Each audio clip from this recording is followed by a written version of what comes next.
ছেলের উপরেই আগে হামলা চালায় চাকরিহারা শিক্ষকেরা, আর প্রাণ বাঁচাতে লাথি মারেন এক পুলিশ আধিকারিক।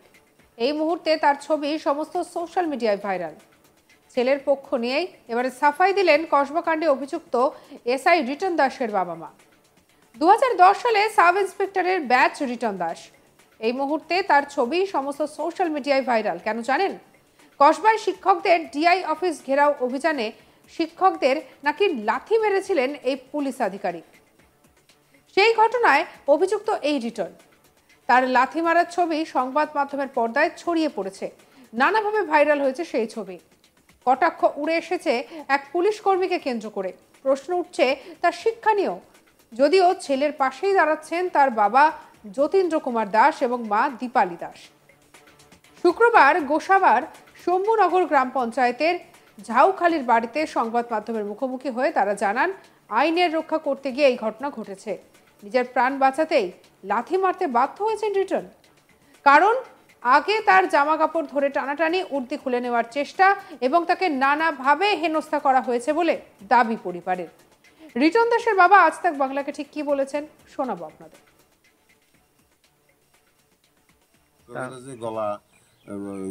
কলার ধরে টানি অনেকজনের যে জপ্তাজপ্তি কিছু হেঁটেও তো দেখছি। আচ্ছা, হ্যাঁ, হেঁটে থেকে ওকে তো সেখানেই তো জব্দ করে দিয়েছে। সেই 10 লিটার দিয়ে শ্বাস নিতে পারে না। আচ্ছা, সে খবর আমি পেয়েছি। আচ্ছা, বুঝলেন? তারপরে দুজনে ধরছে, তো দেখছি দুজনে একজনের ধরছে, আরেকজন আসতো ওরে কি আর হয়ে কি হাতে তোমার এদিকে আটক, ওই জন্য ওই পা দিয়ে ঠেলে দিয়েছে। এই তো কথা। আচ্ছা, হ্যাঁ, মানে ইচ্ছা করেও করেনি না ইচ্ছা করি না, ও তো রক্ষা করতে হবে, ওই রক্ষা করার জন্য করেছে। আচ্ছা, ও আইনের রক্ষক। হ্যাঁ, আইনের রক্ষক, হে নিজকে রক্ষা করতে হবে, নিজেকে বাঁচানোর জন্য। বাঁচানোর হিয়ার আগে যেটা করেছে ওটা তো কেন আসে। আচ্ছা, ওই দেখছি। হ্যাঁ, আচ্ছা, তো এই ছেলের যেই ঘটনা, তারপরে এই ফেসবুক বলেন, টিভি বলেন, চতুর্দিকে যে দেখাচ্ছে, বাবা হিসাবে কেমন লাগছে আপনার? না, বাবা হয়েছে যেটা হয়েছে এটা দেখছি, কেমন আর লাগার কথা। কারণ ওর প্রতি ওরা অন্যায় করছে, পরে সে অন্যায় করছে, এটা ঠিকই আছে। আমার মতে ঠিক আছে। কিনলে তোমরা আগে যদি না তোমরা মাস্টার তোমরা কেন কলা দড়ি দুন লোকে টানাটানি করলে, এত কিছু করলে, সেখান থেকে ছাড়িয়ে যাইতে সচরাচর সময় হয়ে গেছে, এটা তো দেখেন।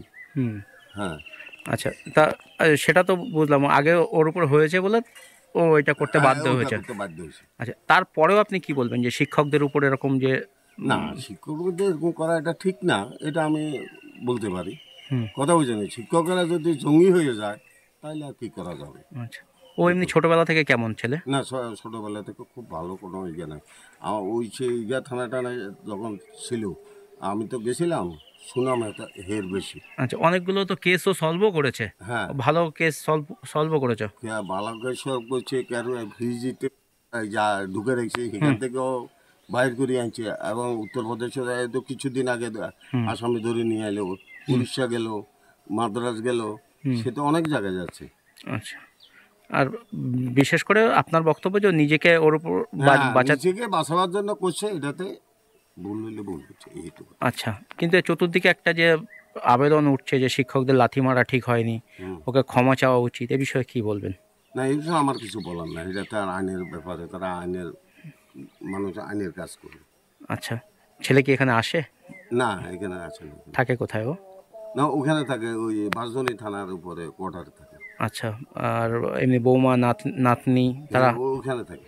এখানে কেউ আসে না? না না, আপনারা যান ওখানে? না, আমরা যাই ওখানে।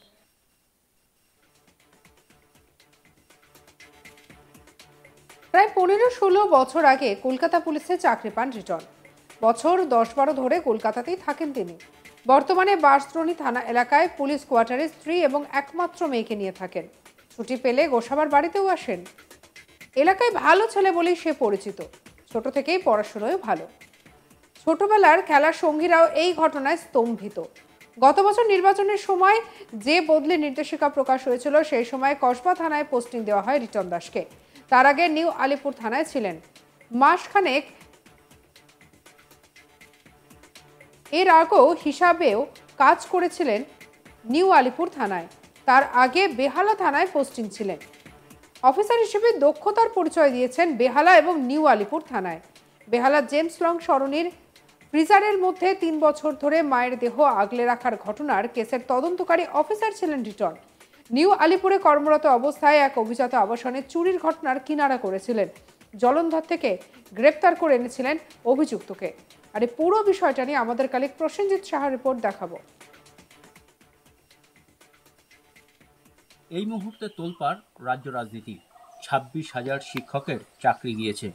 আর সেই শিক্ষকরা যখন আন্দোলন করতে গিয়েছিলেন ডিআই অফিসে, তখন তাদের ওপরে অকথ্য অত্যাচার হয়েছে। এমনকি প্রকাশ্যে তাদেরকে লাথি মারতেও দেখা গিয়েছে কলকাতা পুলিশের এক সাব ইন্সপেক্টরের। রিটন দাস 2010 সালের অফিসার এই রিটন দাস। আর ঠিক তার যে বাড়ি, দক্ষিণ 24 পরগনার গোসাবার শম্ভুনগরের ঝাউখালি গ্রামে তার বাড়ি, সেখানেই এসেছি আমরা। আমার পেছনেই দেখছেন রিটন দাসের বাড়ি।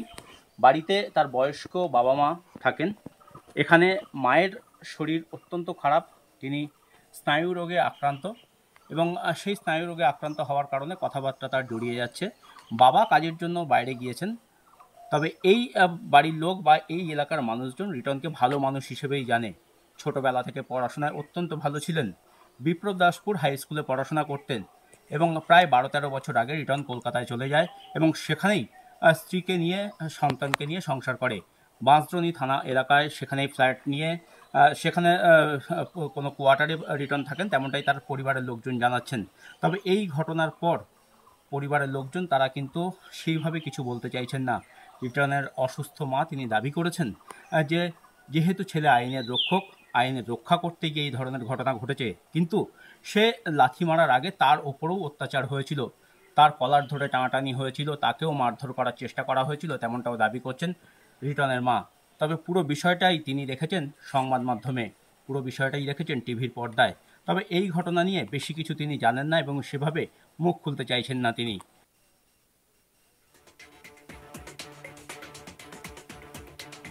ছেলের উপরেই আগে হামলা চালায় চাকরিহারা শিক্ষকেরা, আর প্রাণ বাঁচাতে লাথি মারেন পুলিশ আধিকারিক। এই মুহূর্তে সেই ছবি ভাইরাল হয়েছে সোশ্যাল মিডিয়ায়। ছেলের পক্ষ হয়েই এবারে সাফাই দিলেন কসবা কাণ্ডের অভিযুক্ত এসআই রিটন দাসের বাবা মা। 2010 সালে সাব ইন্সপেক্টরের ব্যাচ রিটন দাসের।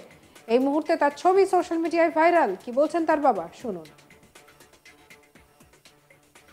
গলা যায়, কলার ধরে টানি, অনেকজন হচ্ছে জপ্তাজপ্তি কিছু, সেটাও তো দেখছি।